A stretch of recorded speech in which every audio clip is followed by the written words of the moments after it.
Good morning. It's Monday, October 13th. The hostage crisis is over after 738 days. I'm your host, Jonathan Schanzer. Welcome back to the FDD Morning Brief. I don't know about you, but I've been awake now for more than 4 hours. I watched the hostages reunite with their families. I watched the speeches at the Knesset, and Donald Trump just finished his remarks after speaking for a little less than an hour. His speech ended at 8:14 local time here on the East Coast. That was after Amir Ohana, the Speaker of the Knesset, spoke, followed by Bibi Netanyahu, followed by Yair Lapid. I wasn't able to keep track of the number of standing ovations, but there were a lot. Today's episode is going to be a special one. There will be no headlines because there really is only one. With so much to talk about, it was only fair that we would double the experts and give them more time to weigh in on what's happened today. Today's guests are Jonathan Conricus and Ariel Oseran. You know Jonathan, and he really needs no introduction. Ariel Oseran is a new face on the show. He's a special Middle East correspondent for I-24 News English, previously worked for Channel 12 Israel, and he was an intelligence analyst before that. So he knows a thing or two about a thing or two.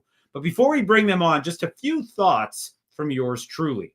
Some really interesting headlines this morning out of Israel as the images of freed hostages brought joy and relief to the people across the Middle East and around the world. Before the sun came up here on the East Coast, Israeli media was reporting that Indonesian President Prabowo Subianto was set to visit Israel tomorrow. He is slated to attend the summit with Donald Trump and Benjamin Netanyahu and a whole host of other Arab leaders in Sharm el-Sheikh, Egypt. And his very presence there will be hugely significant. He represents the world's most populous Muslim country. Turns out Subianto will not be visiting Israel after all, but I'm still heartened. He was the Muslim leader who stood before the UN just a few short weeks ago and acknowledged that Israel's security is crucial to achieve peace and stability in the Middle East. He ended his speech with the word shalom. I have a lot of optimism right now about Indonesia. That country keeps finding its way into the Hebrew headlines. Even though Subianto's visit is apparently not happening tomorrow, I have a feeling that there will be such a visit soon. The end of the hostage crisis in Gaza doesn't mean the end of the war, but it has opened up new possibilities. And what one gets a sense that Donald Trump, along with several other countries in the Middle East, is already exploring them. And with that, it's time for my interview with Jonathan Conricus and Ariel Oseran. Let's get to it. Let's welcome them onto the show. Welcome to the program, Jonathan Conricus and Ariel Oseran. Hi, good morning. Good to have you guys. All right, Jonathan, I want to start with you. I'm sure you've just watched everything that we've all watched. What do you make of this morning? How is Israel reacting? What are your initial thoughts after what you've seen?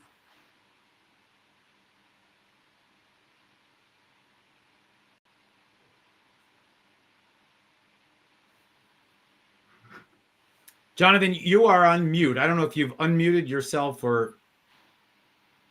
I promise I didn't touch it, but never mind. I'll start from the beginning. There you go. Good morning to you and everybody on the East Coast, and shalom. It's a beautiful day. It's a day to be happy, to sigh in relief.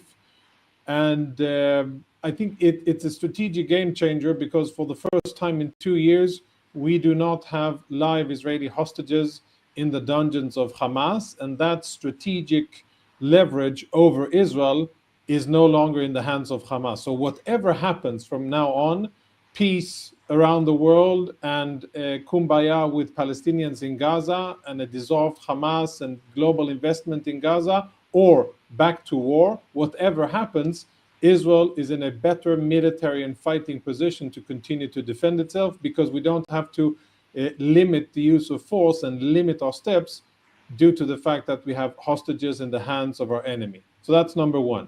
Number two, I love the fact that all of the world, specifically our neighbors, our enemies, adversaries, and possible future friends and current enemies, had to watch that entire romance between the US and Israel from the Knesset, that they had to listen to Speaker Ohana and head of opposition Lapid and the prime minister and then the president, and you cannot read anything but This is a day of victory for the good guys. It's a victory for Israel. It is thanks to our alliance with the US and thanks to the president's leadership, and of course, thanks to the gallant and brave efforts of the IDF, amongst many things. So that's number two. And I am a bit gleeful today. Usually I try to stay away from glee, but I am gleeful at my enemies for having to endure that. Even on Al Jazeera, they broadcast the thing in full. They had no choice. That's two. Number three, it's very moving, and I think maybe today a healing process will start in Israel. I get this sense from many Israelis that for the first time we can actually start about talking about actually wrapping up this war and moving on as privates and moving on collectively speaking. That has been prevented from us, and hopefully that will be going forward, and I really hope that it will take us to a better place strategically. Now, going to military bottom lines here, and I've said this on numerous interviews during the night and today, in my mind, this is still a ceasefire that is a game changer and that has brought home Israeli hostages. If the Trump plan is implemented, 80%, 85%, 90%, then it has the chances of becoming a peace plan and something that really is a regional game changer. Currently, it's great because our people have gotten home. And as I said before, we're not suffocated by Hamas in terms of our ability to operate as a result of hostages. To be clear, Hamas and what they have been doing over the last day and a half, 2 days, is to settle bloody scores in Gaza. And I think anybody watching should see the true colors of Hamas. What they're doing is executing people in the streets, settling scores with different Hamulas, different clans and families, with dissidents, with people who criticize them. And if anybody had questions about where they stand, you only need to listen to seniors from Hamas, and they say it pretty clearly. We are not going to hand over our weapons to anybody. And I hope that people in D.C. and in Jerusalem are taking notes and preparing accordingly. I'll say a last thing, which I think is so super important and unfortunately missing from President Trump's speech, from Prime Minister Netanyahu's speech, from Lapid, and from all of the official press statements and words spoken. If we want to de-radicalize Gaza, if we want to build a different future, we need to set the goals now, and we need to be clear about what it is that we're aiming for. And we cannot think and envision and believe that we will have a different Gaza if we don't start changing the institutions. And experts at FDD, Rich Goldberg, you, Jonathan, and others have spoken about it, but I think UNRWA, the United Nations Relief and Work Agency, should be at the center of Israeli and American attention. That organization is poison. It is really the assembly line of the next generation of jihadi foot soldiers. And if we want change in Gaza, if we want to de-radicalize Gaza, that organization needs to go. I've been trying to make that point in Hebrew and in English, and I think it's super important to be speaking about that today. Many other things are very important, but that is missing from the debate as far as I can understand. All right, all excellent points. Thank you, Jonathan. Ariel, over to you. You've just heard Jonathan speak quite a bit about a number of different topics. What drew your attention this morning as you watched these hostages get released, all 20 of them alive, back in Israel? Major speeches this morning and headlines that I think people continue to watch around the world.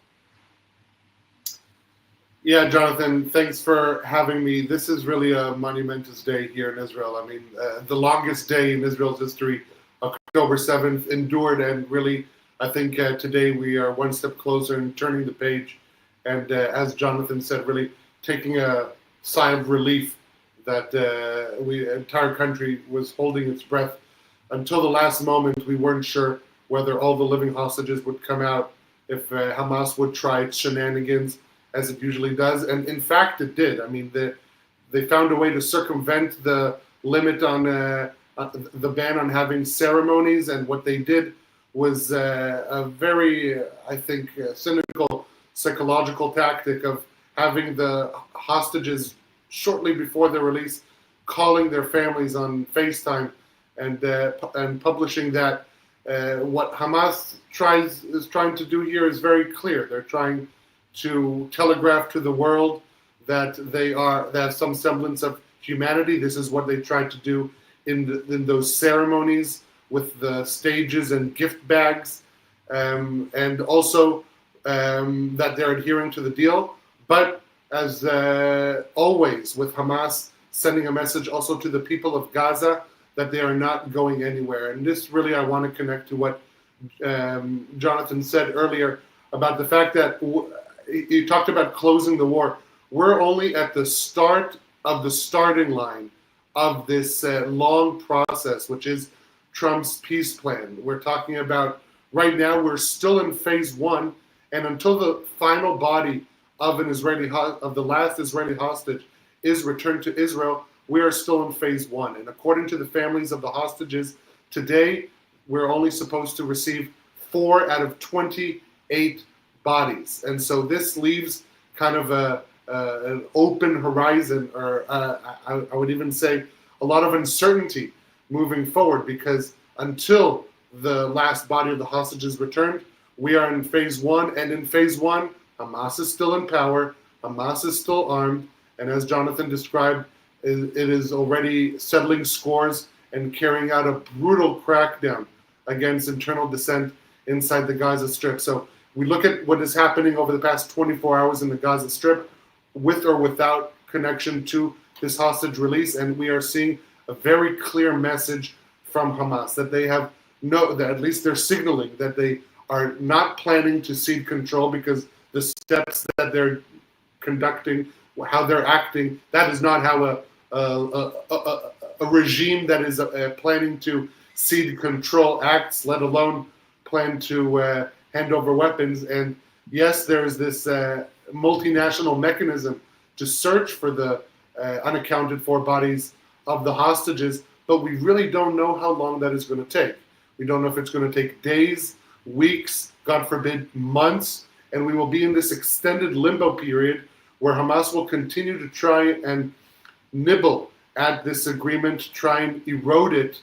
And so this is something that I personally have a little bit of concern moving forward. Obviously, this is a very joyous day here in Israel, not only for since 738 days are there no living hostages in Gaza, but since 2014, when Avera Mengistu crossed the border and was captured by Hamas, over a decade there has been living Israeli hostages inside the Gaza Strip. And so for Israel as a society, this is really a dawn of a new day, that we don't have this strategic threat looming over us for Hamas to use.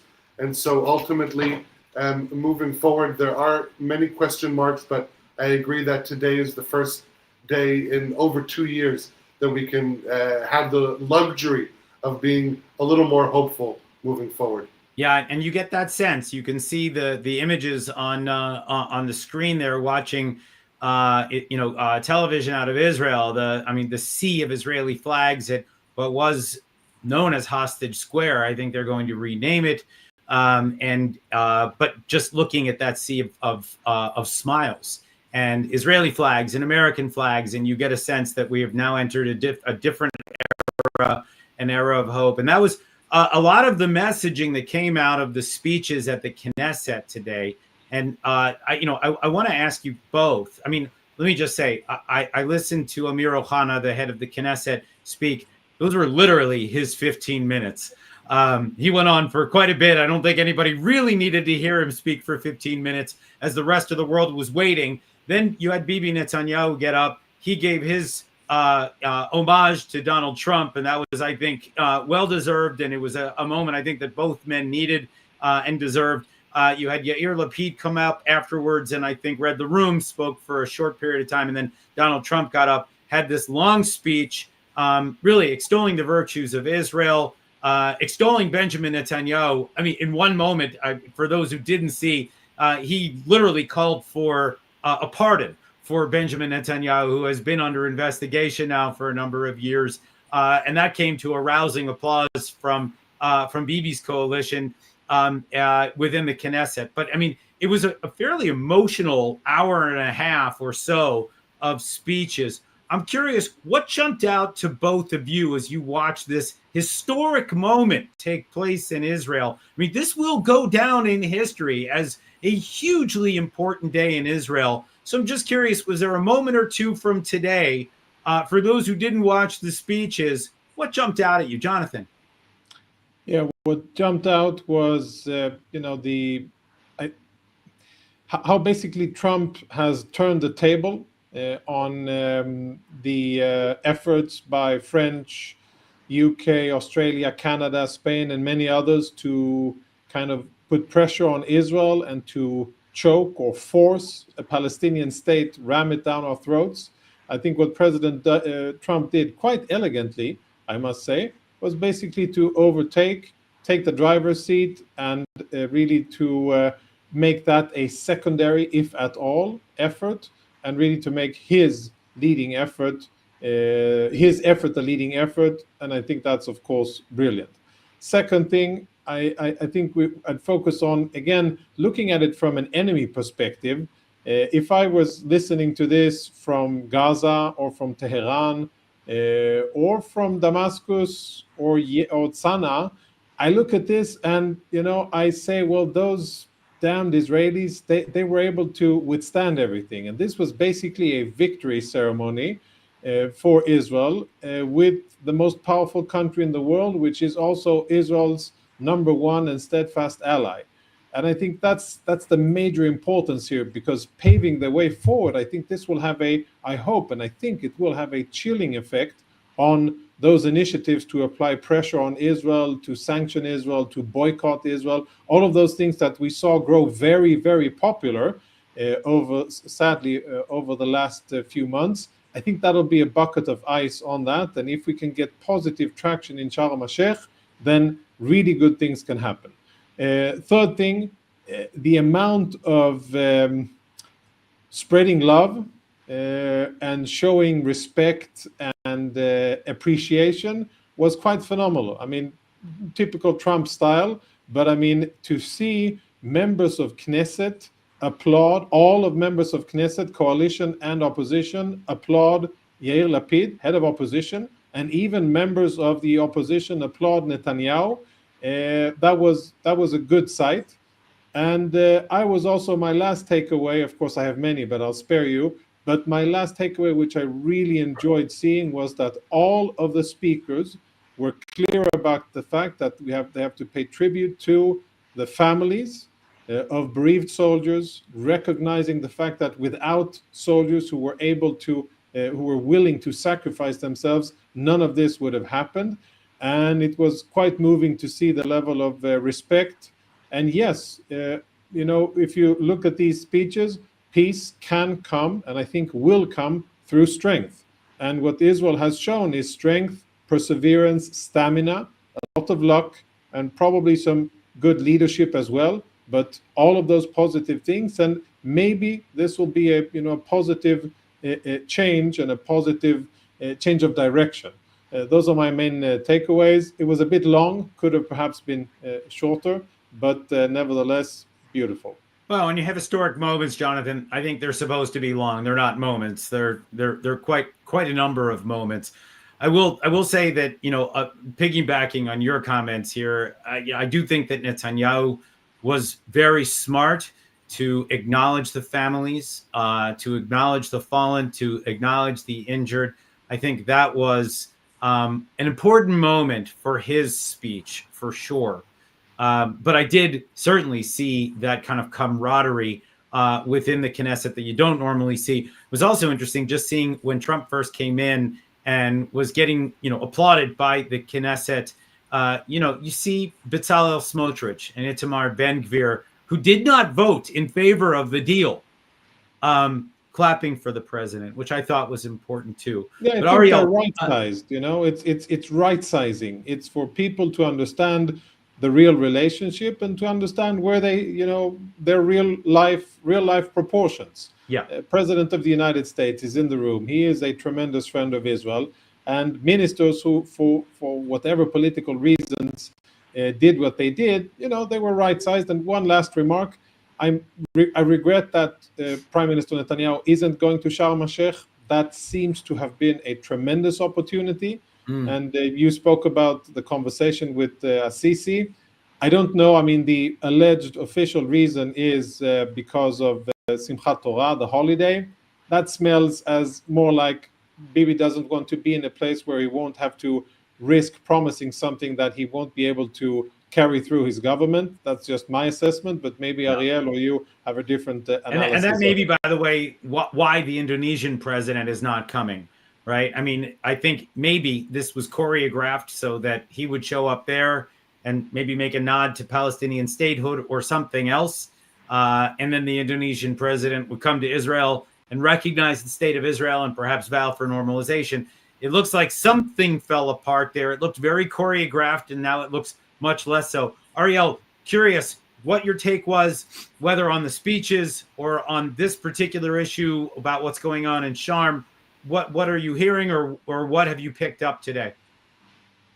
Right. So I'll comment on Sharm in a bit. I just really this day, I think, is a culmination of so many emotions here in Israel, and these haven't been very easy 2 years to be an Israeli, but I think this past month was specifically difficult with the culmination of these international isolation attempts on part of many of these Western countries, a lot of whom are going to be in Sharm el-Sheikh today. I think that also has something to do with Netanyahu's decision to be absent. But really, I think throughout this war, we have seen perhaps maybe there were a few moments where it wasn't at its best, but really not just a testament to the strength of the alliance between the United States and Israel, but to how warm